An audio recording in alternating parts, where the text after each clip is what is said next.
Bienvenue dans cette mini-série de podcasts qui accompagne le livre L'envie, retrouver de la joie dans votre travail et dans votre vie.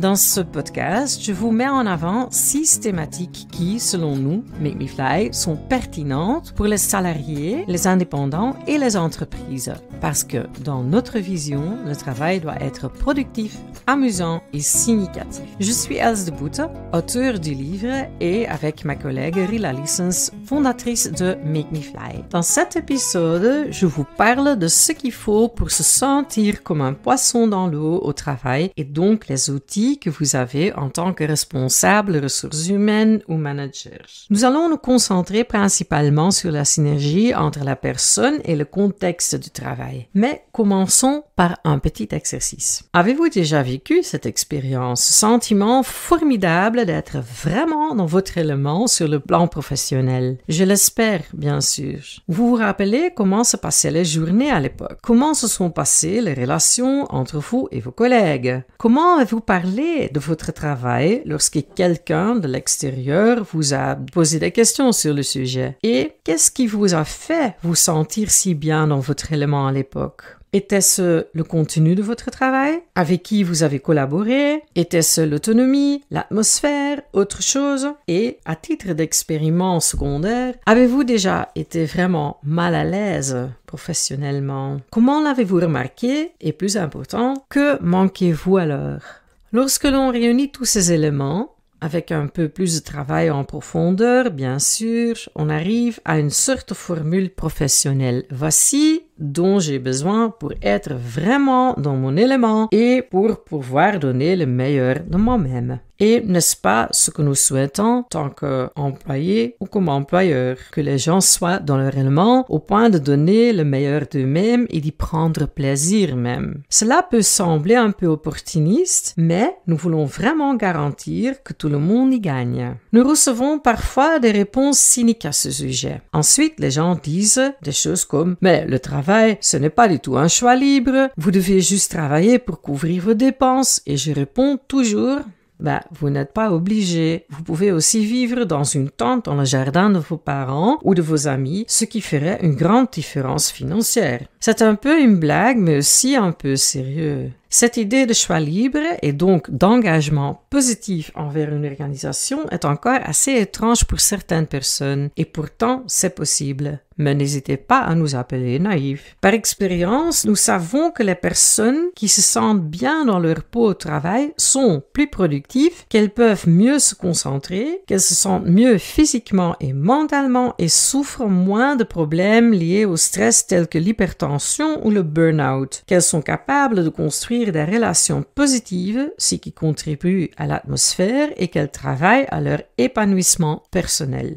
Mais de quoi les gens ont-ils besoin pour être ainsi dans leur élément? Les chercheurs Deci et Ryan nous ont appris que les gens ont besoin de 3 éléments dans leur travail pour se sentir motivés et engagés. L'autonomie, l'appartenance et la compétence. En d'autres termes, un certain degré d'autonomie qui peut être différent pour chaque individu, le sentiment de faire partie d'un ensemble plus vaste, également très différent individuellement en termes de besoins et d'interprétation, et le sentiment d'être compétent. En tant que coach, nous parlons de la recherche de la marge de manœuvre, c'est-à-dire la mesure dans laquelle vous pouvez décider vous-même de la manière dont vous faites votre travail, dont vous passez votre temps. La marge de manœuvre et surtout le sentiment d'en disposer peut contribuer de manière importante à votre bien-être au travail. Après tout, cela vous donne l'occasion de façonner vous-même une grande partie de votre travail. Dans la pratique, nous voyons des organisations qui offrent une énorme liberté et nous en voyons aussi qui s'efforcent de contrôler alors que la marge de manœuvre est souvent très réduite. Il n'est pas nécessairement vrai que plus d'espace de contrôle ou de marge de manœuvre signifie que les gens sont par définition plus contents. Après tout, cela implique aussi que l'individu assume la responsabilité des choix qu'il fait. Vous ne pouvez pas blâmer quelqu'un d'autre. En tant qu'entrepreneur, je dispose d'une marge de manœuvre de 100%, tant que je reste évidemment dans les limites légales. Un collègue entrepreneur m'a dit un jour que la seule chose qui lui manquait, c'était d'avoir un patron parce que maintenant, il n'avait plus personne à blâmer. Personnellement, je ne l'ai jamais manqué. En règle générale, pour les organisations et dans le cadre de votre politique ressources humaines, nous préconisons une structure juste suffisante et de ne pas réglementer plus que nécessaire. Cela permet aux gens de donner leur propre touch à leur travail, ce qui leur donne un plus grand sens de choix. Cela devient alors un choix et non une obligation. Cela donne un boost instantané. Dans quel domaine pouvez-vous chercher alors cette marge de manœuvre? Vous pouvez examiner les méthodes de travail. Doit-il vraiment faire l'objet d'un contrôle strict? Peut-être que certaines pièces le font et d'autres non. Si vous travaillez pour une banque, la conformité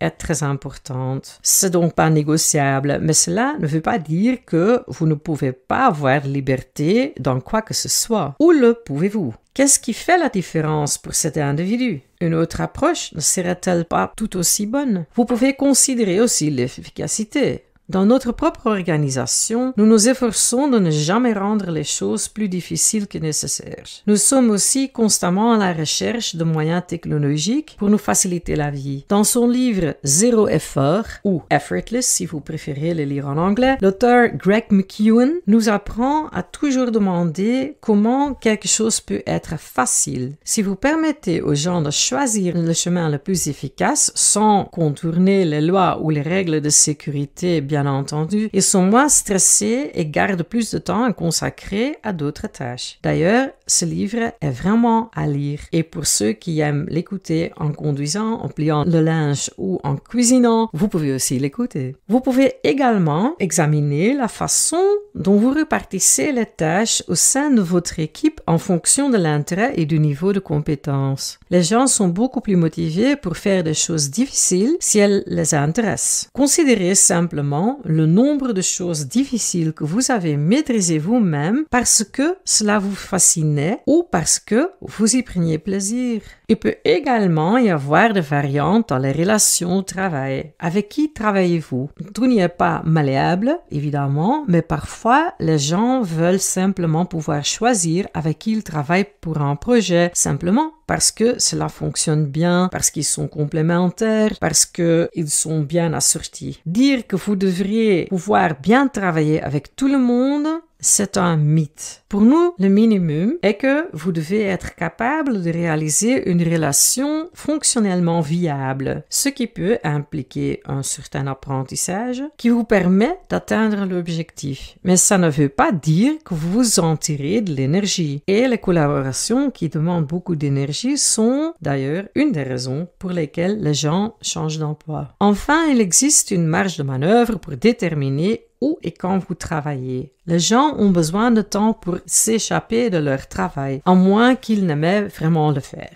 Mais même dans ce cas, la distance est souvent bénéfique. Vous avez de nouvelles idées et vous avez envie d'y retourner avec enthousiasme. Ne pas pouvoir travailler, ne pas répondre au téléphone ou aux mails, ne pas être occupé pendant un certain temps est très important. Il faut aussi dire que parfois nous voyons des personnes qui s'attachent tellement fort à leur travail alors que l'organisation préférerait ne pas le faire. Vous pouvez en parler. Et maintenant, voilà votre mission. La réponse ne peut venir de l'organisation seule. L'individu a également un rôle à jouer dans ce domaine. Une organisation peut créer un contexte avec peut-être certaines limites pour permettre aux gens d'être complètement à l'aise. Mais une organisation, ses dirigeants ou ses responsables ressources humaines ne sont pas des clairvoyants non plus. Il leur est impossible de savoir exactement ce dont cette personne a besoin en ce moment, à moins que vous ne commenciez à en parler. Il y a donc une tâche à accomplir pour les deux parties. L'organisation qui écoute aussi ouvertement ce qu'elle peut faire pour contribuer mieux au contexte et l'individu qui découvre ce qu'il lui faut et qui apprend à en communiquer de façon constructive. Avant de vous laisser partir, laissez-moi vous dire dont nous sommes conscients que vous ne pourrez pas tout façonner à votre guise. Tout n'est pas malléable. Parfois, les choses sont simplement comme elles sont. Nous en sommes conscients. Néanmoins, tout ce que vous pouvez gagner, c'est progresser.